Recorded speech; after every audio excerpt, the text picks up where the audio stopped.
அப்ப முதலமைச்சருக்கு நாங்கள் அன்பான அறிவுரையை திருவாரூர்ல சொல்றோம். அண்ணே, இந்த வியாதிக்கு ஒரு மருந்து இருக்கு, இந்த பொய் சொன்ன வியாதிக்கு ஒரு மருந்து இருக்கு. என்னன்னா, நல்லா தூங்குனீங்கன்னா வாய் குளராது.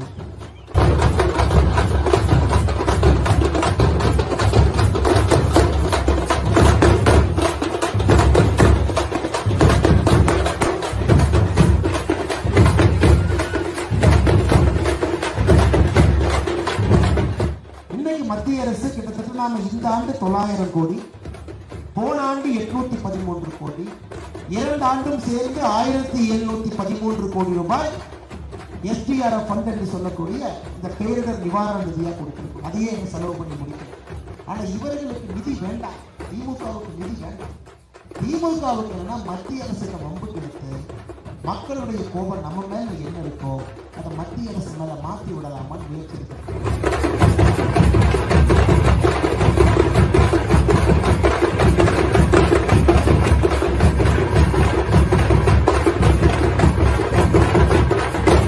இந்த 4 ஜாதிகளை மட்டும் நம்பி அரசியல் இருக்கக்கூடிய மனிதர்கள்.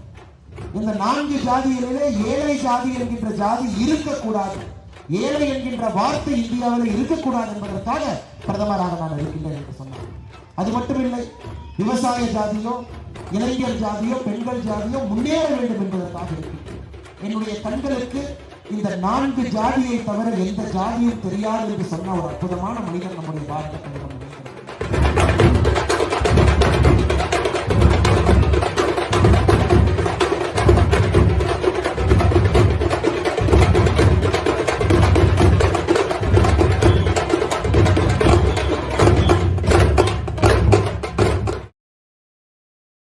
அண்ணாமலை வந்திருக்காங்க, எந்த மாதிரி அரசியல் பேசுவார்னா வளர்ச்சி அரசியலை பேசுவதற்காக மட்டும்தான் இந்த யாத்திரை திருவாரூருக்கு வந்திருக்கு.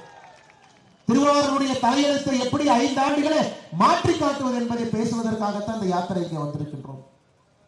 நாகப்பட்டினம் பாராளுமன்ற தொகுதியில முதல் முயற்சியாக 2024 பாராளுமன்ற தேர்தலில் நீங்கள் பாரதிய ஜனதா கட்சி தேசிய ஜனநாயக கூட்டணி அளிக்கக்கூடிய அந்த வாக்கு என்பது திருவாரூருடைய தலையெழுத்தை மாற்றக்கூடிய வல்லமை பொருந்திய ஒரு ஓட்டு உங்க கையில் இருக்கு. இந்த ஒரே ஒரு ஓட்டு நீங்க பாரத பிரதமர் நரேந்திர மோடி அவர்களை நம்பி இந்த முறை நீங்கள் அளிக்க வேண்டும். ஒரு சரித்திரத்தை படைக்க வேண்டும்.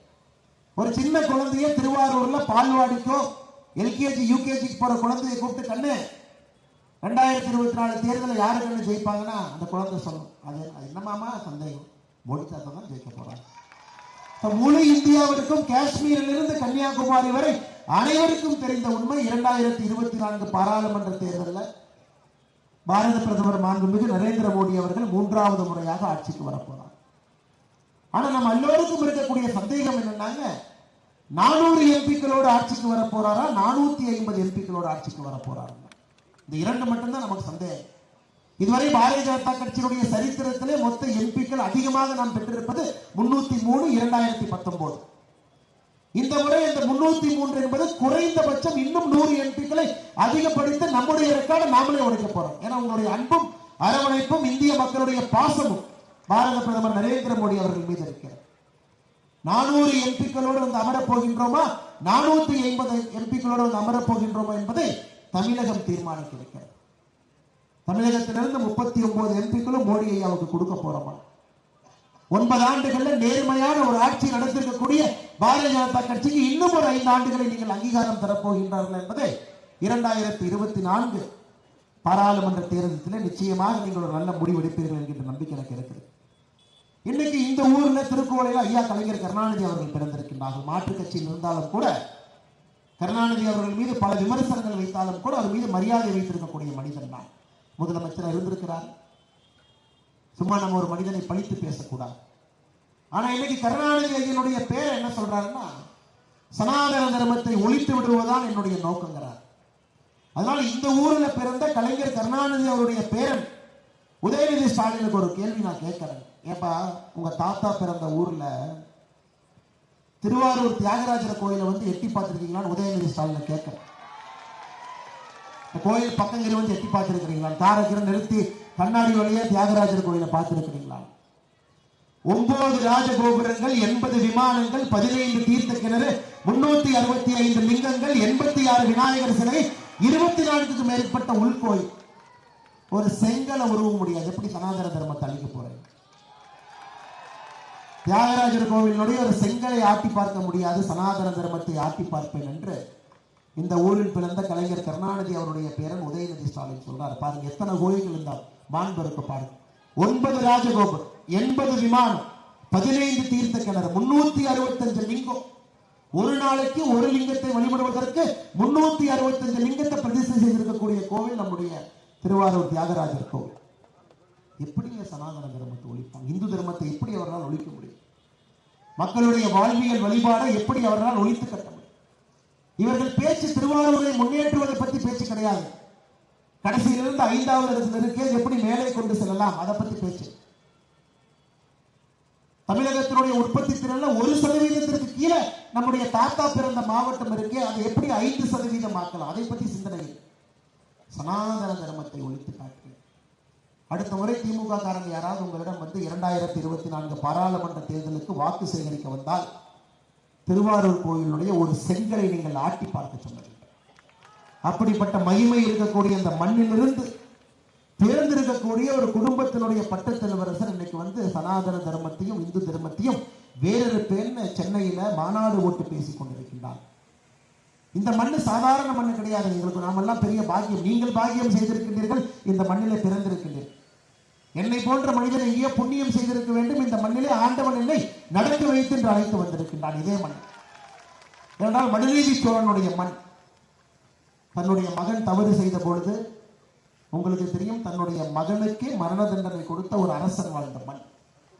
ஆனா இன்னைக்கு கலைஞர் கருணாநிதி அவர்கள் செய்த பெரிய தவறு என்னன்னா, மனுநீதி சோழன் மண்ணில் பிறந்த கலைஞர் கருணாநிதி அவர்கள் மகன், பேரன், கொள்ளு பேரன், கொள்ளு பேத்தின் அடுத்தடுத்த தலைமுறை தப்பு பண்ணிட்டு போயிட்டே இருக்கிறார். பார்த்து கொண்டிருக்கின்றோம். தமிழகத்திலே தவறுகளுக்கு பஞ்சமே இல்லை. ஒரே ஒரு குடும்பம், கோபாலபுரத்தினுடைய குடும்பம், பட்டத்திலவரசராக வரக்கூடிய குடும்பம், எல்லாத்தையும் அவங்களுடைய சொத்தை எடுத்துக்கிறாங்க. பேச்சிலே ஏளனம் தெரிகிறது, பேச்சிலே கர்வம் தெரிகிறது, பேச்சிலே ஆணவம் தெரிகிறது. சாமானிய மக்களை மதிக்கக்கூடிய தன்மை அந்த கோபாலபுரத்தினுடைய குடும்பத்திலே பிறந்திருக்கக்கூடிய பட்டத்திலவரசர்களுக்கு வரவில்லை. ஏன்னா அவங்க தாத்தா மாதிரி கஷ்டப்படும். கலைஞர் கருணாநிதி அவர்கள் கூட ஊரா ஏறி போகும். ஊரில் இருக்கக்கூடிய சத்திரத்திலே படுத்து ஒரு கட்சியை வளர்க்க வேண்டும் என்று கருணாநிதி அவர்களுக்கு இருந்த எண்ணம் இன்னைக்கு பேர குழந்தைகளுக்கு. அதனால்தான் நான் சொல்கின்றேன், எங்களுடைய நோக்கம் என்பது திராவிட முன்னேற்ற கழகத்தை அழிப்பதற்கு நாங்கள் யாரும் இல்லைங்க, சாதாரண மனிதர்கள் இந்த கட்சியில் இருப்போம். திராவிட முன்னேற்ற கழகத்தினுடைய காலம் முடிந்து விட்டது என்பதை உணர்ந்தவர்கள் பாரதிய ஜனதா கட்சி. ஏதோ ஒரு காரணத்திற்காக ஆரம்பிக்கப்பட்ட கட்சி உங்களுடைய தன்மையெல்லாம் இழந்து, சமூக நீதி எல்லாம் இழந்து, மக்களுக்கு சேவை செய்யக்கூடிய பொறுப்புணர்வு எல்லாம் இழந்து, ஆணவமும் கர்வமும் ஏழை மக்களுடைய சொத்தை கொள்ளையடிப்பதை மட்டுமே மூலதனமாக வைத்து ஒரு கட்சி நடத்திக்கிட்டு இருக்கு. அப்ப இந்த கட்சியினுடைய அழிவு காலத்தை தமிழக மக்கள் கண் முன்னால் பார்த்துக் கொண்டிருக்கின்றார். 1885 ஆரம்பிக்கப்பட்ட இந்திய தேசிய காங்கிரஸ் இன்னைக்கு ஒண்ணுமே இல்லாம நிலையிழந்து நின்று கொண்டிருக்கின்றார்கள். காரணம், அவர்கள் நடந்து வந்த பாதை அப்படி. 1949 ஆரம்பிக்கப்பட்ட திராவிட முன்னேற்ற கழகம் நாம் கண் முன்னால் அழிந்து கொண்டிருப்பதை பார்த்துக் கொண்டிருக்கின்றோம். அதுவும் திருவாரூரிலிருந்து ஆரம்பிக்கப்பட்ட கட்சி திருவாரூரில் 2024 திமுக என்கின்ற தீய சக்தியை தமிழகத்திலிருந்து விலக்கி பாரதிய ஜனதா கட்சிக்கும் பாரத பிரதமர் நரேந்திர மோடி அவர்களுக்கும் உங்களுடைய இதயத்திலே நீங்கள் இடம் கொடுப்பீர்கள் என்கின்ற பெரிய நம்பிக்கை எனக்கு இருக்குது. போன வருஷம் மே மாசம் இதே ஊர்ல தெற்கு ரத வீதிக்கு கலைஞர் கருணாநிதி அவருடைய பெயரை வைக்க வேண்டும் என்று உங்களுடைய மக்கள் பிரதிநிதிகள் முடிவு செய்தார். கலைஞர் சாலையாக பெயர் மாற்ற வேண்டும் என்று தீர்மானம் போட்டாங்க இங்க இருக்கக்கூடிய நகர்மன்ற கூட்டத்தில். அன்னைக்கு பாரதிய ஜனதா கட்சி மக்களோடு இணைந்து ஒரு மிகப்பெரிய போராட்டத்தை திருவாரூரில் எடுத்து, நம்முடைய போராட்டத்திற்கு பிறகு மாநில அரசு அது போன்ற ஒரு தீர்மானத்தை நாங்கள் கைவிடுகின்றோம் என்று சொன்னார். ஐயா, நாங்க கலைஞர் கருணாநிதி அவங்க பேரை வைக்க வேண்டாம் நாங்க சொல்லிங்க ஐயா, நீங்களும் அதான் சொல்றேன். தெற்கிறத வீதிக்கு வைக்க வேண்டாம் என்றுதான் சொல்லுகின்றோம். ஆண்டவன் இருக்கக்கூடிய புண்ணிய பூமியில வைக்காது. ஒருவேளை திருவாரூர் இருக்கக்கூடிய சட்டமன்ற உறுப்பினர் கலைஞர் கருணாநிதி அவர்களுடைய பெயரை வைக்க வேண்டும் என்று நினைத்தால் அவருக்கு ஒரு இடம் சொல்றாங்க. இதே திருவாரூர் மாவட்டத்தில் இருக்கக்கூடிய குன்னலூர் ஊராட்சி சட்டமன்ற உறுப்பினர் போய் பார்க்கணும். குன்னலூர் ஊராட்சியில எக்கல் தேவரபுரம் என்கின்ற கிராமத்துல தார் ரோடுனா என்னன்னே தெரியாத ஒரு ஊர் இன்னைக்கு திருவாரூர். சட்டமன்ற உறுப்பினர் முதலமைச்சருக்கு போன் போட்டு ஒரு 2 கோடி 3 கோடி ரூபாய் நிதி வாங்கி குன்னலூர் ஊராட்சியில் இருக்கக்கூடிய எக்கல் தேவர்புரத்திற்கு சென்று சாலையை போட்டுவிட்டு அதற்கு கலைஞர் கருணாநிதி என்கின்ற பெயரை வைங்க, நாங்களே வரோம். இதே திருவாரூர்ல சாலை தார் ரோடு இல்லாத ஒரு ஊர் இதே திருவாரூர் மாவட்டத்தில் தார் ரோடு போட்டு விட்டு பேரவை.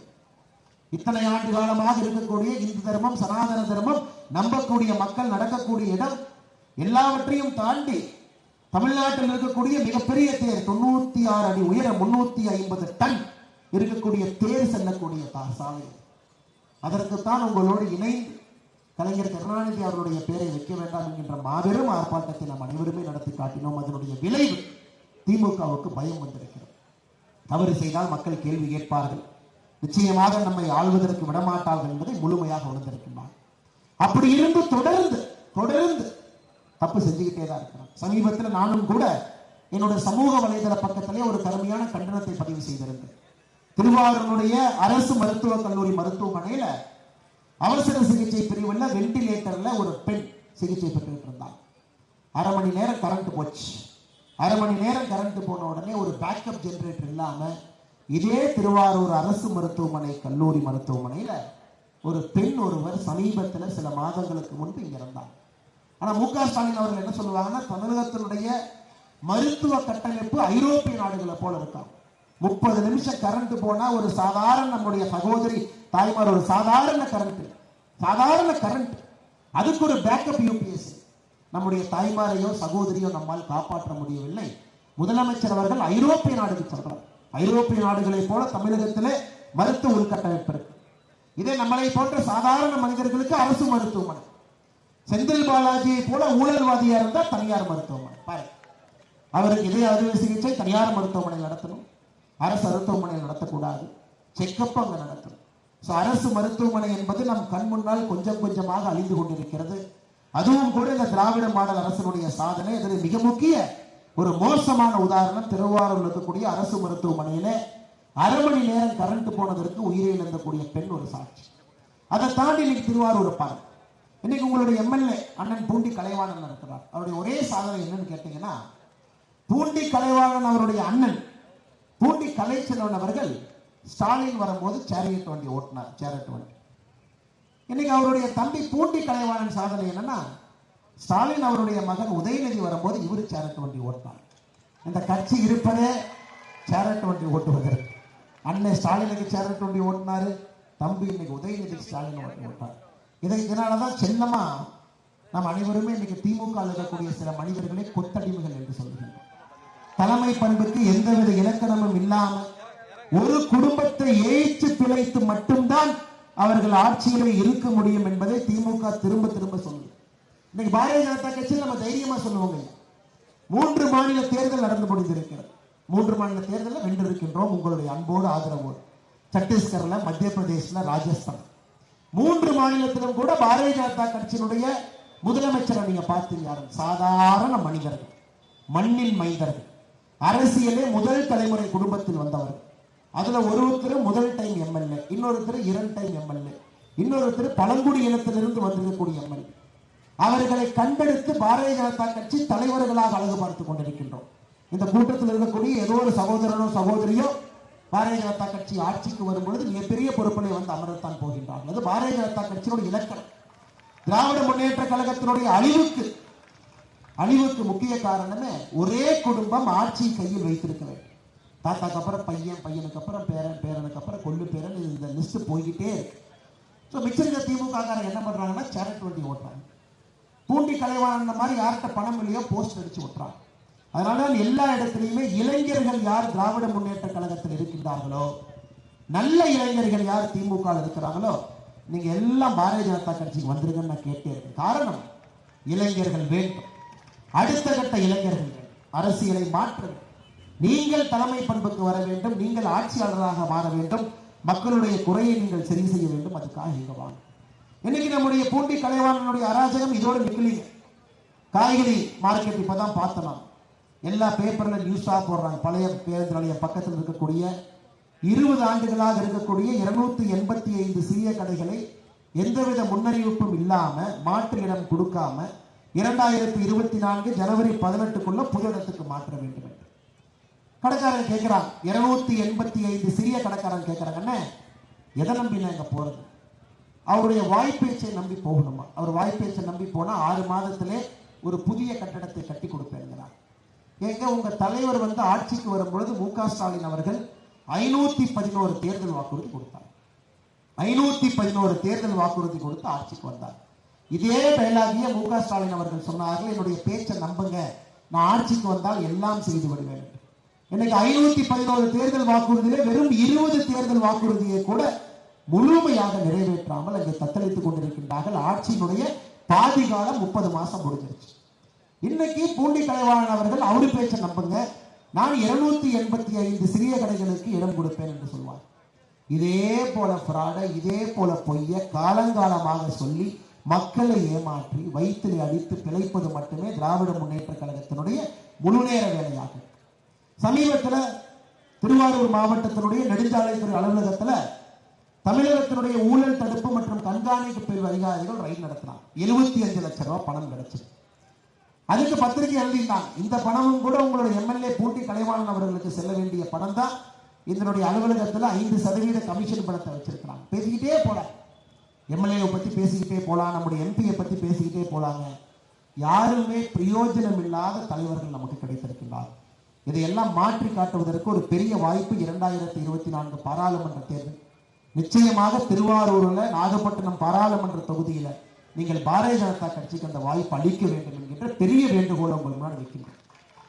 அதைத்தான் எந்த அளவுக்கு இந்த ஆட்சி மோசமாக இருக்கிறதோ அதை விட இந்த ஆட்சியினுடைய மிகப்பெரிய கரும்புள்ளி என்பது இந்த ஆட்சியினுடைய ஊழல். 35 அமைச்சர்கள் இருக்கக்கூடிய திமுக அமைச்சரவையில 11 அமைச்சர்கள் மீது ஊழல் புகார்கள் என்று நீதிமன்றத்திலே வழக்குகளாக நடந்து கொண்டிருக்க. அண்ணாமலை சொன்னாரு, பிஜேபி சொன்னாரு, இல்லை, 11 அமைச்சர்கள் மீது ஊழல் புகார்கள் நீதிமன்றத்திலே வழக்குகளாக நடந்து கொண்டிருக்கிறது. 35ல 11னா 33%. 3லே ஒரு அமைச்சரின் மீது திமுக ஊழல் புகார் நீதிமன்றத்தில் இருக்கு. சமீபத்தில் அமைச்சர் பொன்முடி அவர்கள் தண்டிக்கப்பட்டார், பதவி இழந்துட்டார், ஜெயிலுக்கு போறது இன்னொரு 25 நாள் பாக்கி இருக்கு. புலால் சிறையிலே ஒரு அமைச்சர் கம்பி எண்ணிக் கொண்டிருக்கின்றார், செந்தில் பாலாஜி. அடுத்து KKSSR ராமச்சந்திரன் அவர்களும் மறுபடியும் பொன்முடி அவர்கள் இன்னொரு வழக்கிலோ, அல்லது நம்முடைய நிதியமைச்சராக இருக்கக்கூடிய தங்கம் தென்னரசு அவர்கள் எப்பொழுது வேண்டுமானாலும் சிறைக்கு செல்லலாம் என்கின்ற வழக்கும் இன்னைக்கு உயர்நீதிமன்றத்தில் உச்ச நீதிமன்றம் வரை போயிட்டு வந்த வழக்கு தயாரா இருக்கு. இந்திய அரசியல் வரலாற்றில் எங்கேயும் கூட இப்படிப்பட்ட ஊழல் ஆட்சியை நம்ம பார்க்கலைங்க. தமிழ்நாட்டில் அப்படிப்பட்ட ஊழல் ஆட்சி. மன்னன் எவ்வளியோ மன்னனுடைய சேவகனும் அவ்வளியோ என்று சொல்வது போல கோபாலபுரத்தில் ஆரம்பித்திருக்கக்கூடிய அந்த லஞ்ச ஊழல் என்பது இன்னைக்கு ஒரு தாசில்தார் அலுவலகத்தில், ரெவென்யூ இன்ஸ்பெக்டர் அலுவலகத்தில், சாதாரண அரசு அலுவலகத்தில் அதே லஞ்சம் என்று தலைவிரித்து ஆடிக்கொண்டிருக்கிறது. மேலேயே சரியில்லைன்னா கீழே எப்படி சரியிருப்பான்? இதையெல்லாம் மாற்றி காட்டுவதற்கு 2024 பாராளுமன்ற தேர்தல் நமக்கு மிகப்பெரிய ஒரு வாய்ப்பை அளித்திருக்கிறது. 9-10 ஆண்டுகளாக 10வது ஆண்டில் அடியெடுத்து வைத்திருக்கக்கூடிய பாரத பிரதமர் நரேந்திர மோடியினுடைய ஆட்சியை நீங்க பார்த்துருக்கீங்க. ஒரு குண்டூசியை திருடிவிட்டார் என்கின்ற குற்றச்சாட்டு பிரதமர் மோடியின் மீது வைக்க முடியாது. அப்படிப்பட்ட அற்புதமான ஆட்சி நடந்து கொண்டிருக்கிறது. ஏழை மக்களுக்கான ஆட்சி. இத்தனை ஆண்டு காலமாக ஏழை என்கின்ற மக்களை யாருமே பார்க்கல. அவங்களை பத்தி யாரும் யோசிச்சு கூட பார்க்கல. அவங்களுக்கு வீடு இருக்கா கேட்கல, கழிப்பறை இருக்கா கேட்கல, மின்சார வசதி இருக்கா யாருமே அதை பத்தி கேட்கல. ஏன் அவங்களுக்கு ஒரு சமையல் எரிவாயு சிலிண்டர் வீட்டில் இருக்கா யாரும் அதை பத்தி காது கொடுத்து கேட்கல. ரோட்டோரத்திலே நம்முடைய சகோதர சகோதரிகள் பூக்கடையிலிருந்து பஜ்ஜி கடையிலிருந்து இருக்கா, அவங்களுக்கு இப்ப வங்கியிலே கடன் கிடைக்குமா யோசிக்க. பிரதமர் வந்த பிறகுதான் சாலையோரத்தில் இருக்கக்கூடிய வியாபார சகோதர சகோதரிகளுக்கு சுகநிதி திட்டம் மூலமாக கடன் வந்திருக்கிறது. ஏழை எளிய மக்களுக்கு முதலாக மோடி திட்டத்திலே மோடி கான்கிரீட் வீடு வந்திருக்கிறது. பிரதமர் அவர்கள் வந்த பிறகுதான் மின்சாரம் இல்லாத கிராமங்களுக்கு மின்சாரம் போயிருக்கு. பிரதமர் வந்த பிறகுதான் 100 நாள் வேலைவாய்ப்பு திட்டமாக இருந்தாலும் கூட உங்களுடைய சம்பளம் வங்கி கணக்குக்கு வாரம் வருது, எந்தவித கமிஷன் எதுவுமே இல்லாம. ஏழைகளுக்காக ஆட்சி செய்யக்கூடிய ஒரு பிரதமர் நரேந்திர மோடி அவர். சமீபத்தில் பிரதமர் ஒரு பத்திரிகை நண்பர் கேட்டார், ஆனா இந்தியாவில் எல்லா அரசியல் தலைவர்களுமே ஜாதியில பேசுறாங்களே, ஜாதியை பற்றி உங்களுடைய கருத்து என்ன? பிரதமர் சொன்னார்கள், நாம் இந்தியாவிலே ஜாதி இருப்பது ஜாதி பெண்கள் ஜாதி, 3வது ஜாதி விவசாய ஜாதி, 4வது ஜாதி இளைஞர்கள் ஜாதி. இந்த 4 ஜாதிகளை மட்டும் நம்பி அரசியல் இருக்கக்கூடிய மனிதன் தான். இந்த 4 ஜாதிகளிலே ஏழை ஜாதி என்கின்ற ஜாதி இருக்கக்கூடாது, ஏழை என்கின்ற வார்த்தை இந்தியாவில் இருக்கக்கூடாது என்பதற்காக பிரதமராக நான் இருக்கின்றேன் என்று சொன்னார். அது மட்டுமில்லை, விவசாய ஜாதியோ இளைஞர் ஜாதியோ பெண்கள் ஜாதியோ முன்னேற வேண்டும் என்பதற்காக இருக்கின்றது. என்னுடைய கண்களுக்கு இந்த 4 ஜாதியை தவிர எந்த ஜாதியும் தெரியாது என்று சொன்ன ஒரு அற்புதமான மனிதர் நம்முடைய பாரத பிரதமர் நரேந்திர மோடி. தமிழகத்தில் திமுகவை பொறுத்தவரை ஜாதி பிரிவினையும் ஜாதி விரிசலையும் வைத்துதான் இங்கு ஆட்சியே நடக்குது. இந்த ஆட்சியை ஜாதியை வைத்துதான் ஆட்சி நடக்குது. ஜாதியை கிளப்பி விட்டு தூண்டிவிட்டு தென் தமிழகத்திலிருந்து தமிழகம் முழுவதுமே ஜாதி என்கின்ற வார்த்தையை பயன்படுத்தி திமுகவுடைய ஆட்சி. அதே பிரதமர் அவர்கள் தலைகீழாக திருப்பி பார்க்கின்றார்.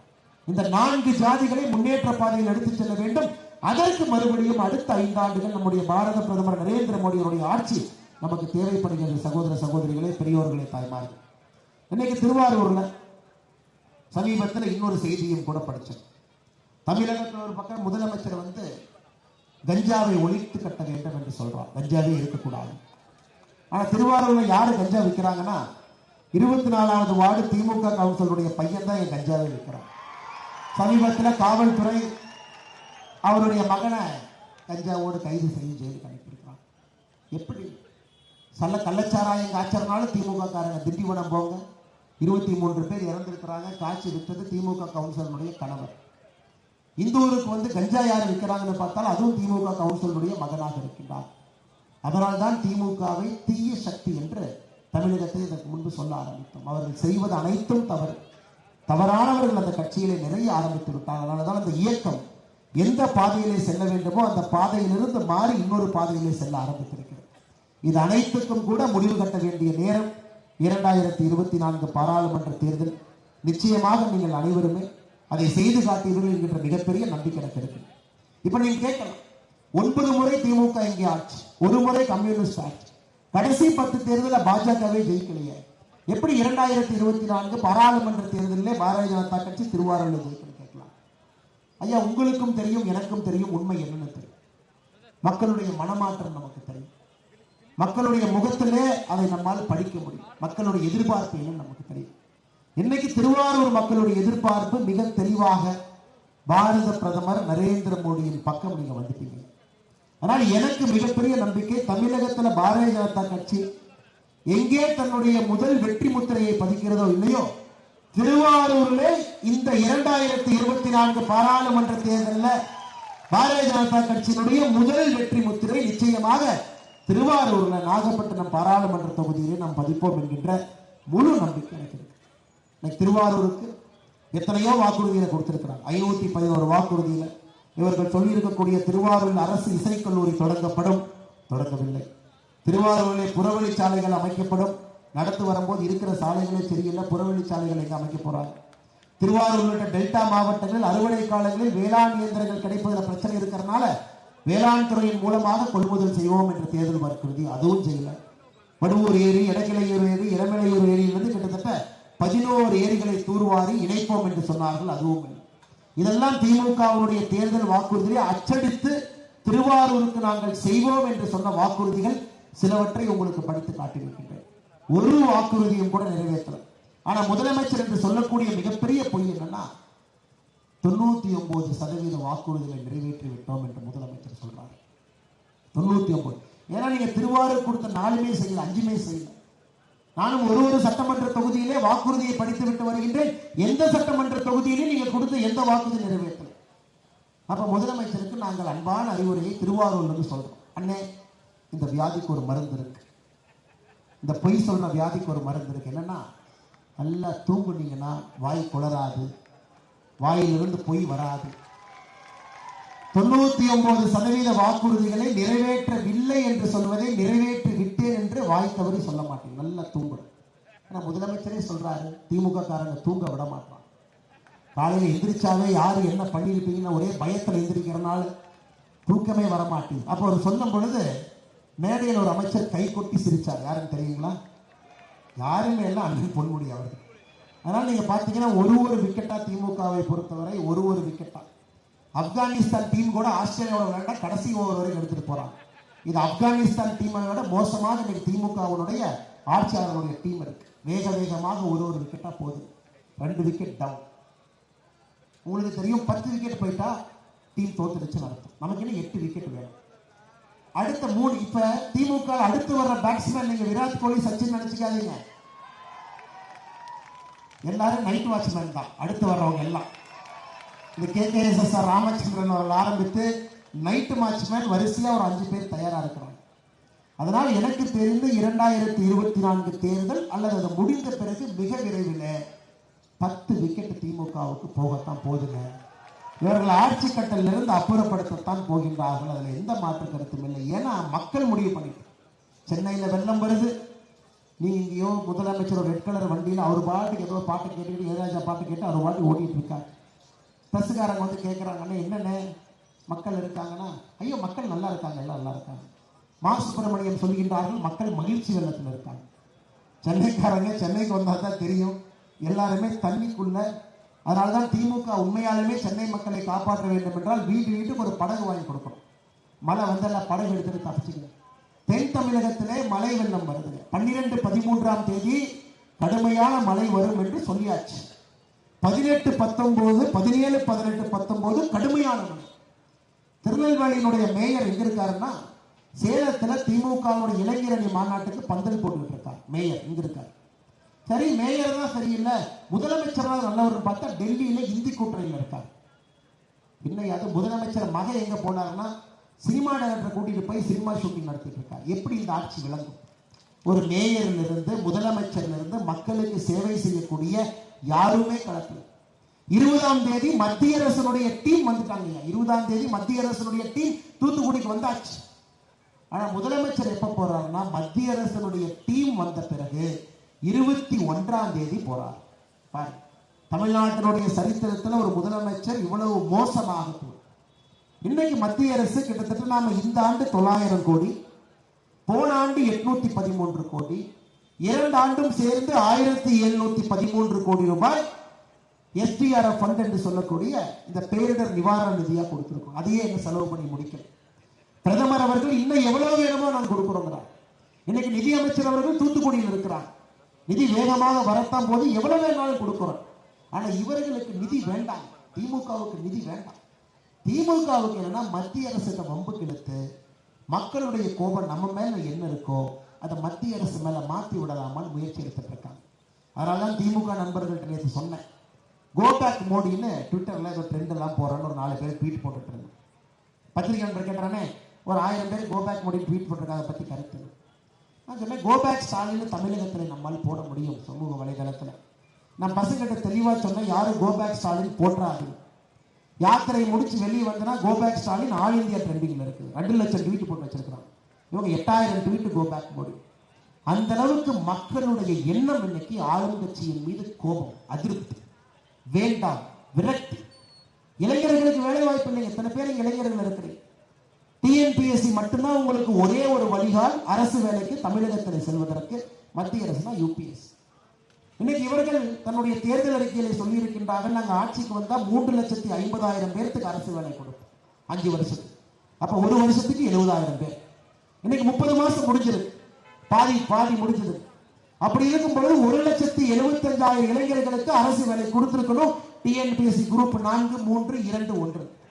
இன்னைக்கு 30 மாதங்கள் முடிந்து ஆட்சியினுடைய பாதி காலகட்டம் முடிந்து வெறும் 20,000 பேருக்கு கூட அரசு வேலை கொடுக்காம இருக்கிறார். ஒரு TNPSC பரீட்சை நடத்தினா 13 மாசம். 13 மாசம் இல்லையா? பக்கத்து மாநிலத்தில் 3 மாசத்துல ரிசல்ட். பரீட்சை எழுதி ரிசல்ட் 3 மாசம். இவன் எண்ணெயை தடவி தோசை சொல்ற மாதிரி சுட்டுக்கிட்டே இருக்கிறான். ஒரு பரீட்சை ரிசல்ட் கொடுக்குறது. அதுல ஏதாச்சும் பணங்கிற தீர்மானம். அதை வேற ஒண்ணும் இல்லைங்க. TNPSC நம்ம எல்லாத்துக்குமே தெரியும் காலங்காலமா எப்படி வச்சிருந்தாங்க. 13 மாதங்கள் தேவைப்படுகிறது ஒரு TNPSC பரீட்சையினுடைய ரிசல்ட் டிக்ளேர் பண்றது. எந்த லட்சணத்துல தமிழகத்துல இளைஞர்களுக்கு வேலை வாய்ப்பை திராவிட முன்னேற்ற கழகத்தினுடைய அரசு கொடுக்க போகுது? ஒண்ணும் முடியாது. இன்னொரு பக்கம் மோடி ஐயா சொல்றார், 1000 நாட்களிலே 10 லட்சம் பேருக்கு வேலை வாய்ப்பு. எப்ப சொன்னாங்க? 2023 மே மாசத்துல சொன்னாங்க. 2022 மே மாசம், 2023 டிசம்பருக்குள்ள முடிக்கிறோம். 500 நாட்கள்ல 10 லட்சம் பேருக்கு வேலை வாய்ப்பு. இன்னைக்கு 8,60,000 பேருக்கு கொடுத்தாச்சு. 10 லட்சம் பேருக்கு கொடுக்க போறார். அது மோடி அவர்கள் 10 லட்சம் இளைஞர்களுக்கு இந்திய பேரரசு கடந்த 500 நாட்களிலே வேலை வாய்ப்பை உருவாக்கி இருக்கின்றார். அதான் நீங்க பாப்பீங்க டிவியில் அப்பப்ப மோடி ஐயா 3 மாசத்துக்கு ஒருக்கா அந்த யாரெல்லாம் பாஸ் ஆனாங்களோ உங்களுக்கு அந்த கடிதம் கொடுப்பாங்க. தமிழகத்தில் நடக்கும். இவர்கள் 30 மாதங்களாக வெறும் 20,000 பேருக்கு அரசு வேலை கொடுக்கிறார். அதனாலதான் இளைஞர்கள் அனைவருமே வெற்றியோடு இன்னைக்கு பாரதிய ஜனதா கட்சியின் பக்கம், நரேந்திர மோடி அவருடைய பக்கம் நீங்க எல்லாரும் வர ஆரம்பிச்சு. என்னுடைய அன்பான வேண்டும், இன்னைக்கு நீங்க காட்டியிருக்கக்கூடிய எழுச்சி இது ஒரு பேரெழுச்சி.